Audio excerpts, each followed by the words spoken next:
Isang matinding pagsubok na naman ng kakaharapin ni Soho dahil sa hindi inaasahan, ang pangatlong sarili na makakaharap niya ay posibleng ang pinakamalakas na version of Song Soho. Ngunit sa bawat pagsabak ng ating bida, bawat pagkamatay ay unti-unting lumalabas ang tunay na lakas ng nag-iisang young monarch. Sa kabila ng max level ruler's authority ng baby Song Soho at ang level 99 soul striker old self Soho. Kaya huwag na nating patagalin pa, let's go! And please like and subscribe sa ating YouTube channel mga lads at mag-follow sa ating Facebook page. Salamat!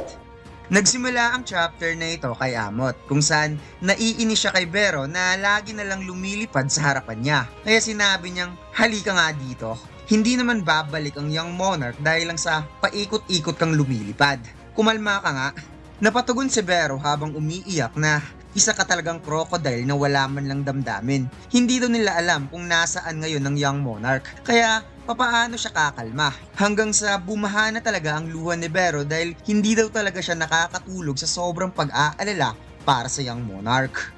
Samantalang, sinabi ni Lady Ethel habang nalulungkot na nauunawaan daw niya kung bakit ganun na lang ang ikinikilos ni Vero. Dahil matagal na rin kasi since 2 linggo na mula nung pumasok ang young monarch sa gate. Kaya na-realize ni Amot na hindi lang pala si Vero kundi nag-aalala din si Lady Ethel sa young monarch. Nasagot naman ni Lady Ethel na hindi ba daw naisip ni Amot na parang wala siyang pakialam kay Soho. Pareho naman sila na nasa iisang team.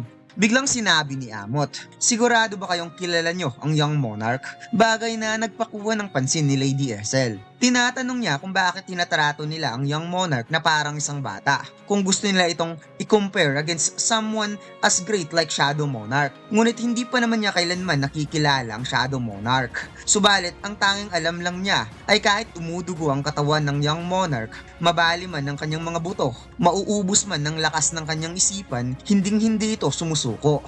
Paliwanag ni Amot na anuman ang pagsubok na kinakaharap ngayon ni Soho, sigurado siyang malalampasan nito ng young monarch at makaalis ito ng buhay. Kaya habang tumutulo ang luha ni Vero, naibsan ng kaunti ang bigat ng kanyang damdamin. At si Lady Ethel naman ay napangiti dahil tama nga naman ang mga sinabi ni Amot. At sabay nilang sinabi na kailangan nilang magtiwala kay Song Soho.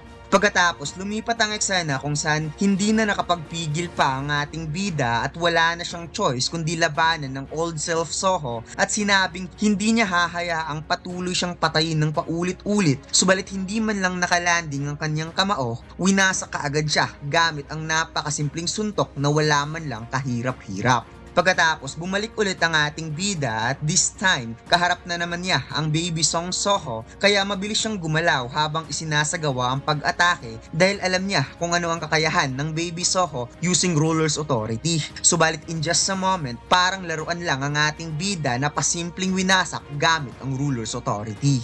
Sinabi ni Soho na sumusuko na siya sa pagbibilang kung ilang beses na siyang namatay. Ngunit paliwanag ng ating bida na sa kabila ng paulit-ulit niyang pagkamatay, may isang bagay siyang nadiskubrihan matapos niyang makita ang status windows ng dalawa.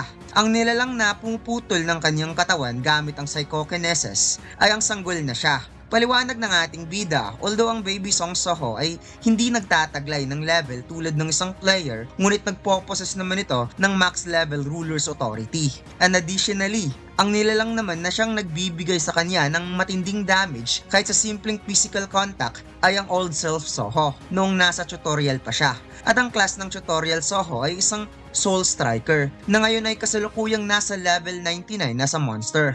Kaya nang bumalik sa simula ang ating bida, dali-dali siyang napabackstand upang tumakbo ng mabilis habang napamura dahil mayroon talagang isang lugar na hindi niya talaga magawang marating. Sinabi ni Soho na habang paulit-ulit siyang namamatay at bumabalik, nararamdaman niya sa sarili na unti-unti siyang nasasanay na tanggapin ang takot.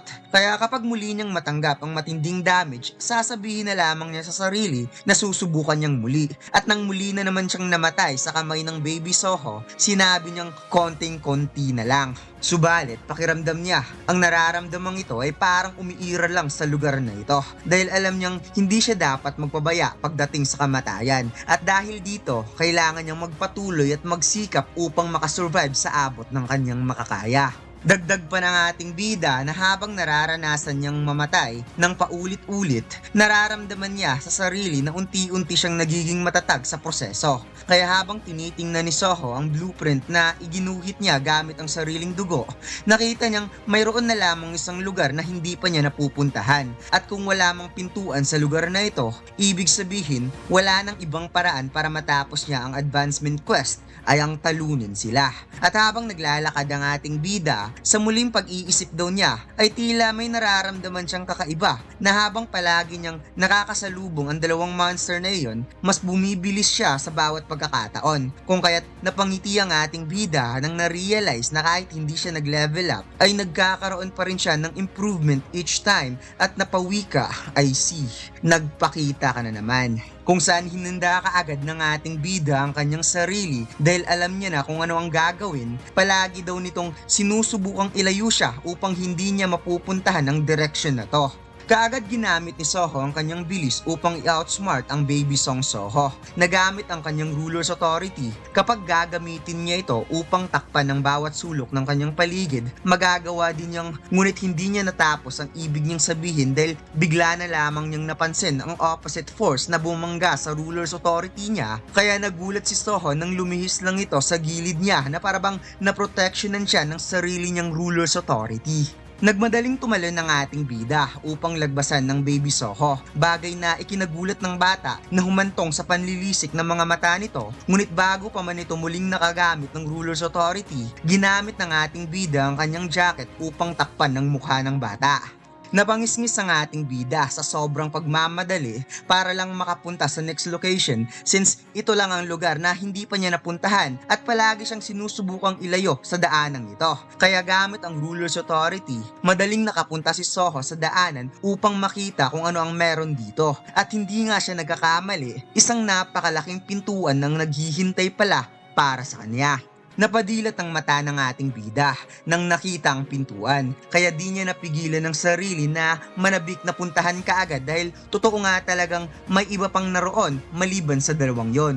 At habang mabilis na tumatakbo si Soho, bigla na lamang siyang napamura dahil naramdaman niya ang isang napakalakas na presensya na paparating kung saan nag-alasonic ninja sa sobrang bilis ang old self Soho para puntahan kaagad ang ating bida. Nagawang mahawakan ni Soho ang malaking pintuan at napaisip na kailangan niyang dumaan kaagad sa pintuang ito ng mabilis. Dahil kung ang layunin talaga ng dalawa na pigilan siya na makalapit sa pintuang ito, wala na siyang magagawa kapag dumating na ang Soul Striker. Kung saan hindi nga siya nagkakamali dahil parang the flash na lumitaw sa iskinita ang Soul Striker sa sobrang bilis kaya napasyat na lamang ang ating bida nang nagkatinginan ng dalawa. Nag one step ang old self Soho, Soul Striker, at bigla na lamang itong nawala na parang sonic boom sa sobrang bilis na tumakbo para pigilan ng ating bida habang si Soho ay tuluyang nabuksan ng pintuan at tagumpay na nakapasok sa loob ng kwarto. Naisara ni Soho ang pintuan habang hingal na hingal dahil sa intense at sa sobrang pagod. At napatanong siya kung makakapasok ba ang Soul Striker sa kwartong ito. Ngunit na-realize naman niya na parang hindi na. Napapukpok sa pintuan ng ating bida dahil finally nakalayo din siya sa dalawang yon. However, naisip din niya na hindi pa naman dito nagtatapos. Basta ang importante, nakalayo siya at kung sino ang nandito. At batay sa kanyang nakikita, mataas ang posibilidad na isa na namang past version niya ang nasa lugar na ito. At sa tingin niya, maaaring siya mula sa unang kalahati ng tutorial. O baka naman siya noong panahong dala niya ang napakaraming weapon. Kung saan unti-unting nagpakita ang isang tao na may hawak na dalawang espada, bagay na napansin kaagad ng ating bida. At habang ito ay naglalakad, ramdam talaga ang bigat na tinataglay nitong mana na dinadala. At heto na nga mga lods, isang current Soho ang nagmimistulang boss ngayon sa kwarto na pinusukan ng ating bida. At mukhang ang current Soho na ito ay hindi basta-basta dahil bukod sa nagtataglay ito ng matinding mana, hawak-hawak nito ang dalawang klaseng magkaibang espada. Ito nga yung Rakan's Fang Swords at iba pang weapon na hindi pa natin nakikilala. At base sa shape ng espada na ito, I guess parang galing ito sa Berserk Dragon. At sana mga lads, hindi ito isang kalaban. Sana lang mga lads, magiging kakampi niya ito. Since ang bagong boss na ating nakikita, hindi from nakaraan. Dahil kung kalaban pa rin ito sa next chapter, there's no way na malalampasan niya ito ng ganun lang kadali. Well, malalampasan naman talaga niya, pero sa napakahirap na paraan. At kung ang advancement quest na ito mga lads ay isang job change quest, kung ikukumpara mo ito sa job change quest ni Jinwoo, which is sobrang layo ng agwat, it's the hardest quest para sa anak niya, na siya mismo ang gumawa. Maybe para gusto niya talaga makahabol kaagad ang anak niya sa lakas na meron siya ngayon dahil sa nagaganap na digmaan. At yun lang mga lads, at kung nanunood ka ngayon gamit ang page ni Kingkoy Anime, hindi sa akin ang page na yan mga lads. Well, wala tayong magagawa kung yan talaga ang gawain nila. Yun lang, salamat. Ang isa sa pinakamaangas at sobrang simpleng design, ang pinakabagong John Mac anime t-shirt, ang The Strongest Duo. At hindi mo pagsisisihan ng bago nating John Mac t-shirt na 220 GSM na may 100% cotton. At ang DTF na sobrang tingkad ng kulay, available na ang design na ito sa ating Shopee store at TikTok shop. And by the way mga lads, mayroon tayong promo na buy 3 plus free. Kaya huwag na nating patagalin pa, bili na.